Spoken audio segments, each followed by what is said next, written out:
Nama aku Siti Zarina. Tahu tak aku kerja apa? Rasanya tak perlu cakap. Korang tahu kan? Ya betul.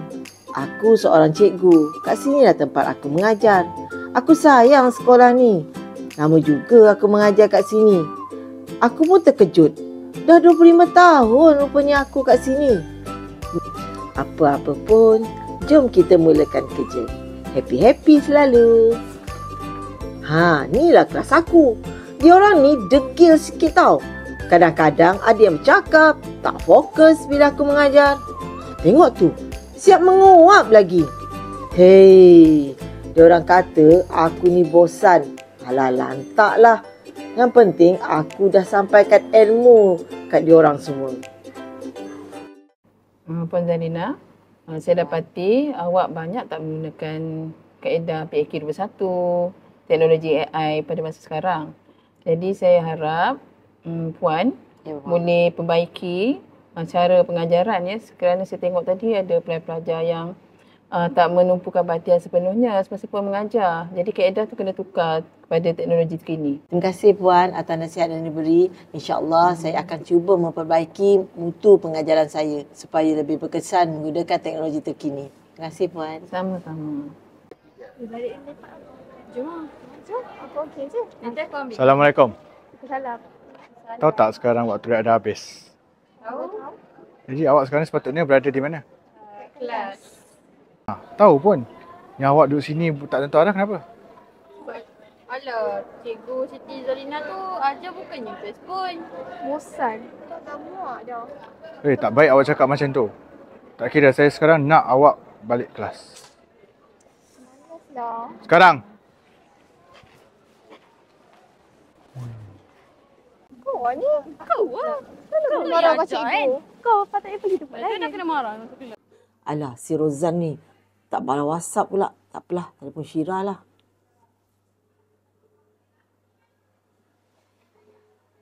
Alah, Syirah pun tak nak angkat.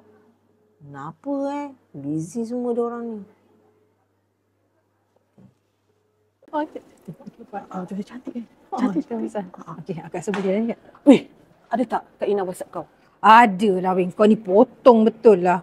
Nak minta aku tolong buat slide. Rimas betul lah aku.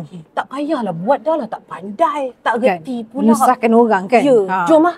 Jom. Kita pergi kantin. Salah ke aku nak minta tolong kat diorang? Aku memang tak tahu apa-apa ni. Aku nak buat macam mana lagi, ya Allah.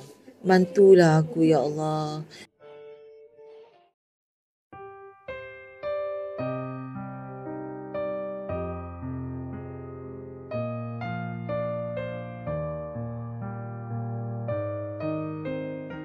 Lepas ni subjek apa? Cikgu Zarina. Alah. Assalamualaikum Kak, saya nak pinjam library untuk minggu depan. Kak? Akak okey tak ni? Akak kenapa Kak? Akak ada problem apa ni? Rul, kau duduk dulu, Rul. Kau kena tolong akak ni, Rul. Sekejap Akak cuba cerita Semalam. dari awal. Macam ni ceritanya. Semalam akak nak buat PowerPoint. Ya. Lepas tu hari ni PowerPoint tu hilang, tak tahu ke mana. Dah lah nak buat pembentangan hari ni nak gunakan PowerPoint tu. Okey. Akak ni bukanlah pandai IT sangat, tu yang susah hati sangat ni. Okey Kak, senang je Kak ni saya ajar. Kita sekarang ni dah macam-macam ada. Kita ada AI, kita ada ChatGPT. Akak buka je dekat laman web ni. Carilah untuk PowerPoint kan. Untuk PowerPoint, akak cari PowerPoint AI PowerPoint. Oh, kita gunakan Delima boleh ya? Boleh. Kita cari AI PowerPoint. So dekat sini kan, akak bagi tahu je. Tajuk apa yang akak nak ajar, tajuk dia apa semua. Dalam masa tak sampai seminit siap. Dahsyat tu. So apa tajuk akak? Okey. Ya Allah, aku bersyukur padamu kerana kau hadirkan seorang insan yang baik yang sudi membantu aku. Aku akan terus menggalas amalan ini sebagai bekalan aku di sana nanti. Syukur ya Allah. Terima kasih ya Allah.